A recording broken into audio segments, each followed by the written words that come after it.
Bien, hemos podido apreciar este reportaje sobre la implementación del Código Procesal Penal. Para hablar sobre este tema tan importante, contamos en esta oportunidad con dos fiscales con amplio conocimiento sobre este tema. El doctor Pablo Sánchez Velarde, fiscal supremo en lo penal, y el doctor Víctor Cubas Villanueva, fiscal superior en lo penal. Bienvenidos. Gracias. Bueno, hemos podido apreciar en este reportaje algunos rasgos muy importantes de la reforma. Yo quisiera empezar un poco tocando un tema que creo que es de sumo interés para todos nuestros amigos televidentes y que creo que tenemos la necesidad de explicarles en este primer programa. Doctor Pablo Sánchez, ¿usted nos podría explicar en qué consiste la reforma procesal penal?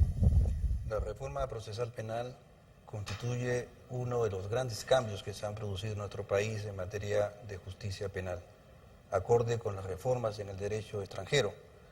En muchos países, sobre todo en Latinoamérica, ya existe un nuevo Código Procesal Penal en donde el fiscal dirige y controla la investigación y el juez dirige el juzgamiento.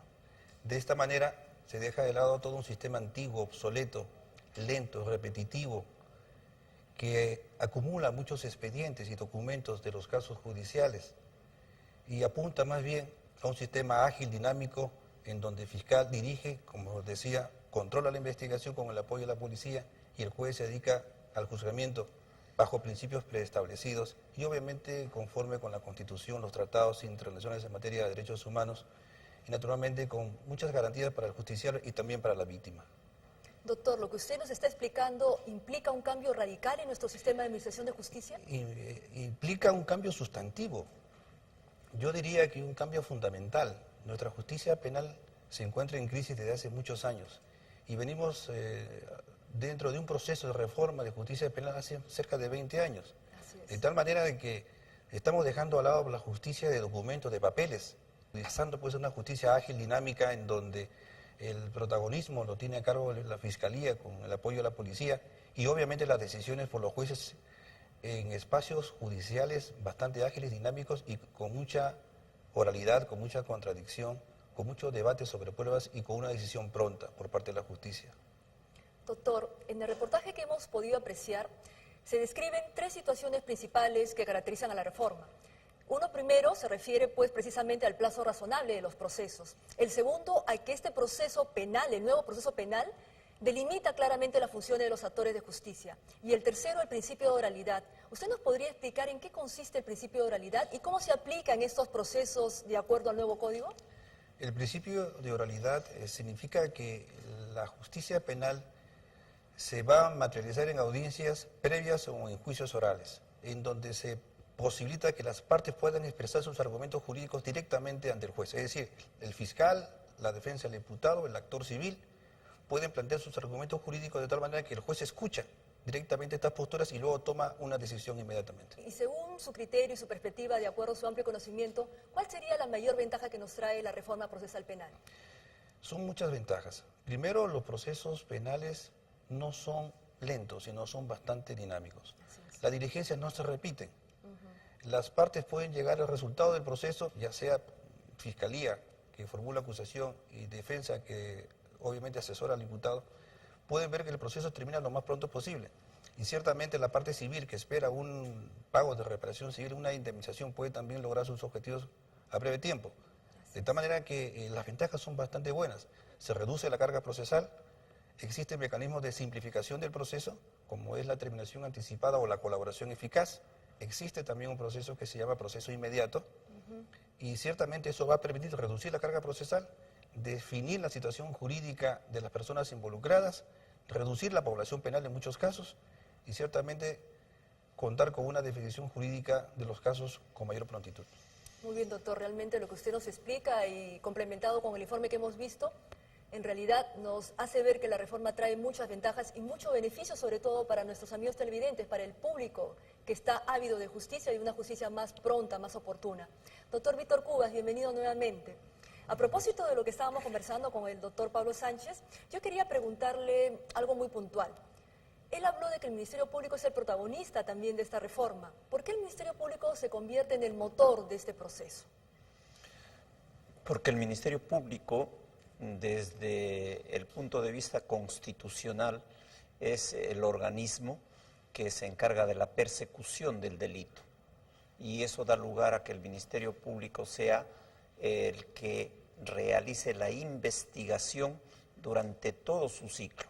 La responsabilidad del Ministerio Público es adelantar una investigación preparatoria que lleve a las personas investigadas al juicio o a la etapa de juzgamiento. Y sin duda, esa situación que convierte al Ministerio Público en un eje del proceso de reforma ha conllevado a que haya un cambio también radical en su organización. Indudablemente, el Ministerio Público como organismo autónomo tiene varias funciones en el proceso penal. Es un órgano de persecución del delito y en consecuencia se encarga de la investigación.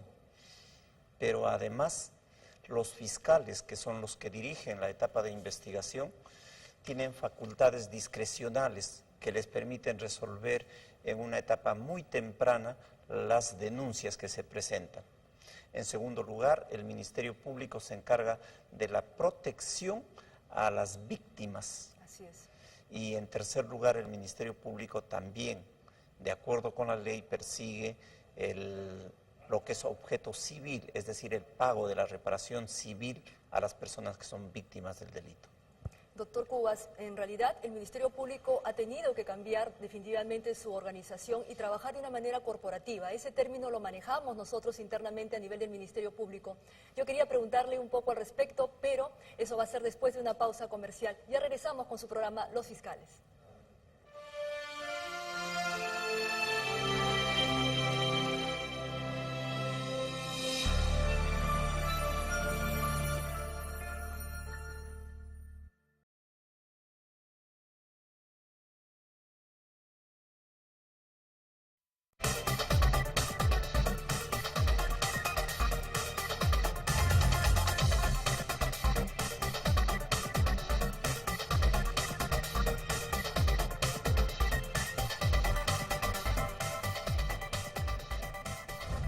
Bien, continuamos con el programa.